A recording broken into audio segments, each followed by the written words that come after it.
നിവേദ്യത്തിലൂടെ മലയാള സിനിമയിൽ നായികയായി അരങ്ങേറ്റം കുറിച്ച ഭാമ ബാലതാരമായിട്ടാണ് എത്തിയത്. ഗായിക ആയും മലയാളിക്ക് ഭാമയെ അറിയാം. അവതാരകയായും നടിയായും ബിസിനസ് ലേഡിയായും ഒക്കെ ഭാമയെ നമ്മൾ മലയാളികൾ കണ്ടതാണ്. 8 വർഷങ്ങൾക്ക് ശേഷമാണ് ഭാമ മലയാള സിനിമയിലേക്ക് മടങ്ങിവന്നത്. മലയാളത്തിലും അന്യഭാഷയിലുമെല്ലാം സജീവമായി നിന്ന സമയത്തായിരുന്നു ഭാമയുടെ വിവാഹം. എല്ലാം കൊണ്ടും സെറ്റിൽഡ് ആയ ശേഷമാണ് അരുണുമായി ഒരു ജീവിതത്തിലേക്ക് ഭാമ ഇറങ്ങിയത്. ഭാമയുടെ വിവാഹത്തിൽ സുരേഷ് ഗോപി എത്തിയതും അനുഗ്രഹിച്ചതുമെല്ലാം വലിയ രീതിയിൽ തന്നെ ചർച്ചയായി മാറിയിരുന്നു. വളരെ ചിന്തിച്ച് കുറച്ച് പക്വതയൊക്കെ ആയ ശേഷമായിരുന്നു ഭാമ വിവാഹത്തിലേക്ക് കടന്നത്.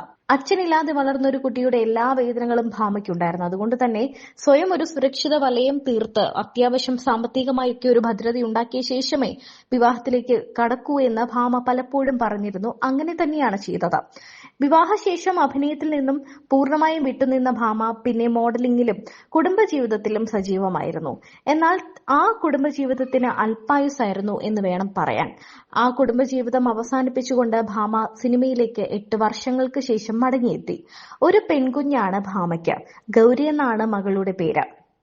സുമതി വളവിലൂടെയാണ് തീർത്തും അപ്രതീക്ഷിതമായി ഭാമ തിരികെ വന്നത്. ഒട്ടും പ്രതീക്ഷിക്കാത്ത എൻട്രിയായിരുന്നു ഭാമയുടേത്. ഉദ്ഘാടന വേദികളിൽ സജീവമാണ് ഇന്ന് ഭാമ. ഇടയ്ക്ക് വാസുകി എന്ന പേരിൽ ഓൺലൈൻ സ്റ്റോറും ഭാമ തുടങ്ങിയിരുന്നു. യുകെജിക്കാരി ഗൗരിയാണ് ഭാമയുടെ ഇന്നത്തെ ലോകം. യുകെജിക്കാരി ഗൗരി ഭാമയുടെ വിവാഹത്തോടെ അഭിനയത്തോട് വിട പറഞ്ഞ ഭാമ മകൾ സ്കൂളിലായ ശേഷമാണ് മടങ്ങിവരവിലേക്ക് ചിന്തിച്ചത്. ഇന്ന് സിംഗിൾ മദറായി ജീവിതം ആസ്വദിക്കുകയാണ് ഭാമ. മകളുടെ എല്ലാ കാര്യങ്ങളും നോക്കുന്നതും താരം തന്നെയാണ്. സുമതി വളവിൽ അതിഥി താരമാണ് ഭാമ. എങ്കിലും നല്ല അവസരങ്ങൾ വന്നാൽ ഇനിയും അഭിനയത്തിൽ ഉണ്ടാകുമെന്നതിന് ഉത്തരം കൂടിയാണ് ഭാമ നൽകിയത്. അഭിനയം നിർത്തുമെന്ന് വിവാഹശേഷവും ഭാമ ഒരിക്കലും പറഞ്ഞിരുന്നില്ല. എന്നാൽ ഒരു ബ്രേക്ക് എടുത്തിരുന്നു ഭാമ. സിനിമയിലേക്ക് തിരിച്ചു വരില്ല എന്നൊന്നും താൻ പറയില്ലെന്നാണ് വിവാഹ ദിവസം മാധ്യമങ്ങളോട് താരം പ്രതികരിച്ചത്. മുൻനിര നായികയായി തിളങ്ങുന്ന സമയത്താണ് ഭാമ വിവാഹിതയാകുന്നത്. 2020 ജനുവരിയിലായിരുന്നു വിവാഹം. അതിനു മുൻപ് ചെറിയ ചടങ്ങുകളോടെ വിവാഹ നിശ്ചയം നടന്നിരുന്നു. കോട്ടയത്ത് വെച്ചായിരുന്നു വിവാഹം. സിനിമാ മേഖലയിൽ നിന്നുള്ളവരും സുഹൃത്തുക്കളും അടുത്ത ബന്ധുക്കളുമായിരുന്നു വിവാഹത്തിന് എത്തിയത്. സുരേഷ് ഗോപി, മിയ, വിനു മോഹൻ തുടങ്ങിയവർ വിവാഹത്തിൽ അന്ന് പങ്കെടുക്കാനെത്തിയിരുന്നു. ചെന്നിത്തല സ്വദേശിയായിരുന്നു അരുൺ. അരുണാണ് ഭാമയുടെ പങ്കാളിയായി മാറിയത്. അരുൺ വളർന്നത് കാനഡയിലാണ്. ഭാമയുമായുള്ള വിവാഹം ഉറപ്പിച്ച ശേഷം കൊച്ചിയിലായിരുന്നു താമസം. ഭാമയുടെ കുടുംബ സുഹൃത്തുക്കൾ കൂടിയാണ് അരുണും കുടുംബവും. ഭാമയുടെ സഹോദരിയുടെ ഭർത്താവിന്റെ സഹപാഠിയാണ് അരുൺ. ആ പരിചയമാണ് വിവാഹത്തിലേക്ക് കാര്യങ്ങൾ എത്തിച്ചത്. വിവാഹത്തോടെ സിനിമയിൽ നിന്നും ഇടവേളയെടുത്ത ഭാമ പിന്നാലെ ഒരു പെൺകുഞ്ഞിന് ജന്മം നൽകുകയും ചെയ്തു. എന്നാൽ വർഷങ്ങൾ പിന്നിട്ട ശേഷം ഭാമയും ഭർത്താവും വേർപിരിഞ്ഞു. ആ സമയത്ത് കുഞ്ഞിന് 1 വയസ്സായിരുന്നു. താനൊരു സിംഗിൾ മദറാണെന്ന് ഭാമ തന്നെ തുറന്നു പറയുകയും ചെയ്തു. സുഖകരമായ ദാമ്പത്യമായിരുന്നില്ല അരുണിനോടൊപ്പമെന്ന് പല സോഷ്യൽ മീഡിയ പോസ്റ്റുകളിലൂടെയും നടി പറയാതെ പറഞ്ഞിട്ടുണ്ട്. 2018 ശേഷം ഭാമ സിനിമയിൽ അഭിനയിച്ചിട്ടില്ല. പക്ഷേ സുമതി വളവ് വലിയൊരു ബ്രേക്കാണ് താരത്തിന് നൽകിയത്. ഒരുപാട് നമുക്ക് വേറൊരു എക്സ്പീരിയൻസ് നമുക്ക് അതിലൂടെ കിട്ടുന്നുണ്ട്. ഇനിയാണ് ഞാൻ ശരിക്കും പറഞ്ഞ ഒരു മൂവി നോക്കി കാണുന്നത്. അല്ലെങ്കിൽ ഇൻവോൾവ്മെന്റ് കൂടും. അതുവരെ നമുക്ക് ചിലപ്പം കുറെ കാര്യങ്ങളിൽ ഇപ്പൊ മാറി നിന്നിട്ട് ഞാൻ എന്റെ കഴിഞ്ഞ ഒരു സിനിമകളെ നോക്കുമ്പം എനിക്ക് ചിലപ്പോൾ അവിടെ ഇവിടെയൊക്കെ ഒന്ന് ഇങ്ങനെ ചെയ്യാമായിരുന്നു. അപ്പോ ഈ ഒരു ഗ്യാപ്പ് കഴിഞ്ഞിട്ട് ഞാൻ ഇപ്പോ ശരിക്കും പറഞ്ഞു കഴിഞ്ഞാൽ നല്ലൊരു പ്രോജക്റ്റിന് വേണ്ടിയിട്ട് വെയിറ്റ് ചെയ്യാണ്.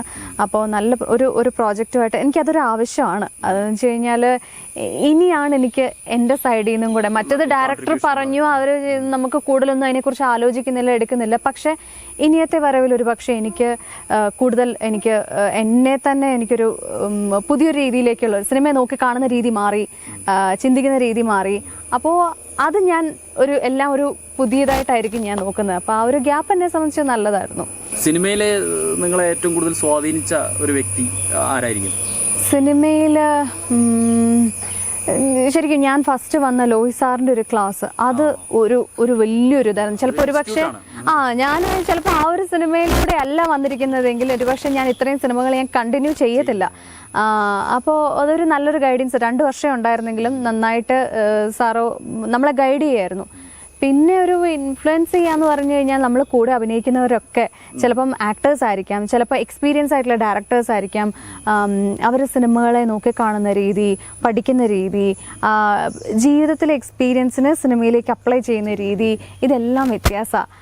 ഇത് നമുക്ക് പലയിടത്തും അറിയാമെങ്കിലും ഇത് നമുക്ക് ഇതൊരു നാക്കാണല്ലോ, നമുക്ക് ആ ഒരു അത് എങ്ങനെ അപ്ലൈ ചെയ്യണം എന്നുള്ളത് നമുക്കറിയത്തില്ല. ഒരു ക്യാരക്ടർ സ്റ്റഡി എങ്ങനെയാണ് എന്താണെന്നൊന്നും അറിയില്ല. എനിക്ക് തോന്നുന്നു ലോഹിത് സാറൊക്കെ ഡയറക്റ്റ് ചെയ്യുന്ന സമയത്ത് പുള്ളി ആർട്ടിസ്റ്റിന് ചില സൂചനകളൊക്കെ കൊടുക്കും. ഈ ക്യാരക്ടറിനെ പറ്റിയൊന്നും ആവില്ല, ചിലപ്പോൾ വേറെ ഒരു സിറ്റുവേഷൻ ഒക്കെ പറഞ്ഞിട്ട്. അതെ അതെ അതെ അതെ അതെ അതെ അതെ എനിക്കിപ്പം ഫസ്റ്റ് മൂവിയൊക്കെ ഞാൻ എങ്ങനെ ചെയ്തെന്ന് ചിന്തിച്ച് നോക്കുമ്പോൾ മൊത്തം ബ്ലാങ്ക് ആണ്. ഒരു 2 ഷീറ്റ് ഡയലോഗ് ഒക്കെ നമ്മൾ എങ്ങനെയാ പഠിച്ചതെന്നൊന്നും എനിക്ക് അറിയത്തില്ല.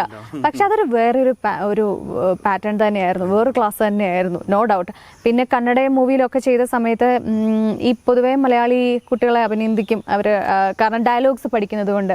അവിടെയൊക്കെ വന്നു കഴിഞ്ഞാൽ ചിലപ്പോൾ ലോങ് എന്താ പറയുക വൈഡായിട്ടുള്ള ഷോട്ട് വെക്കുന്ന സമയത്തൊക്കെ ചിലപ്പോൾ ഒന്ന് അവർ പഠിക്കത്തൊന്നുമില്ല. അപ്പം നമ്മളിതൊക്കെ പഠിക്കും. പ്രത്യേകിച്ച് ലോയി സാറിൻ്റെ ഒക്കെ ക്ലാസ്സിലൂടെ വന്നതുകൊണ്ട് നമുക്ക് ഈ പ്രോംപ്റ്റിംഗ് പറ്റില്ല. മലയാളം പ്രോംപ്റ്റിംഗ് തന്നെ ഇവിടെ നിന്ന് ഒരാൾ പറഞ്ഞു കഴിഞ്ഞാൽ നമുക്ക് ശ്രദ്ധിക്കാൻ പറ്റില്ല. അപ്പൊ പിന്നെ കന്നഡ എന്തെങ്കിലും ചെയ്യാൻ പറ്റും. സിനിമ ഒരു എന്റർടൈൻമെന്റ് മേഖലയാണല്ലോ, ഒരു ഭയങ്കരമായ ബിസിനസ് നടത്തുന്ന ഒരു മേഖലയാണ്. അതേസമയം അതിനകത്ത് ഒരു വളരെ ഒരു ആർട്ടിസ്റ്റിക് തലവും ഉണ്ട്.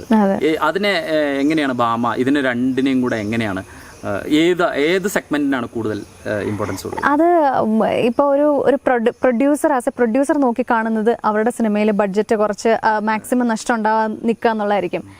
ഒരു ഡയറക്ടറുടെ സൈഡിൽ ഇത് രണ്ടും ഉണ്ട്. പക്ഷെ ആർട്ടിസ്റ്റിന്റെ സൈഡിൽ നിന്ന് വേറൊന്നും അല്ല, അവർക്ക് അവരുടെ ആ ഒരു ആർട്ടിസ്റ്റിക് ഭാഗം മാത്രമായിരിക്കും അവരുടെ മനസ്സിലുണ്ടാവുക. ഡയറക്ടറിനുണ്ടാവും ഇത് രണ്ടും കൂടെ. ഇവിടെ നിന്ന് പ്രൊഡ്യൂസറുടെ പ്രഷർ, ഇപ്പുറത്ത് എനിക്ക് നമുക്ക് മാക്സിമം നന്നായിട്ട് കൊടുക്കാൻ പറ്റാത്തതിന്റെ ഒരു ഇത്. അപ്പൊ നമ്മൾ തന്നെ കണ്ടിട്ടുണ്ട് അവരനുഭവിക്കുന്ന സ്ട്രെസ്. ഇപ്പം ഒരു മഴ വേണ്ട ഒരു സമയത്ത് ചിലപ്പോൾ അതിന് വേണ്ട കാര്യങ്ങൾ ചെയ്യാൻ പറ്റില്ല, വേണ്ട അത് കട്ട് ചെയ്യുക, അതൊന്നും ഇത്ര ഇതിലേക്ക് വേണ്ടെന്നൊക്കെ പറയുമ്പം പുള്ളി അവരൊക്കെ ഇതിൽ നിന്ന് ഇങ്ങനെ ബുദ്ധിമുട്ടുന്നത് നമ്മൾ കണ്ടിട്ടുണ്ട്. അപ്പോൾ നമ്മൾ ഓഫ് കോഴ്സ് നമുക്ക് ആ ഒരു ലെവലിലേക്കല്ലേ ചിന്തിക്കാൻ പറ്റത്തുള്ളൂ.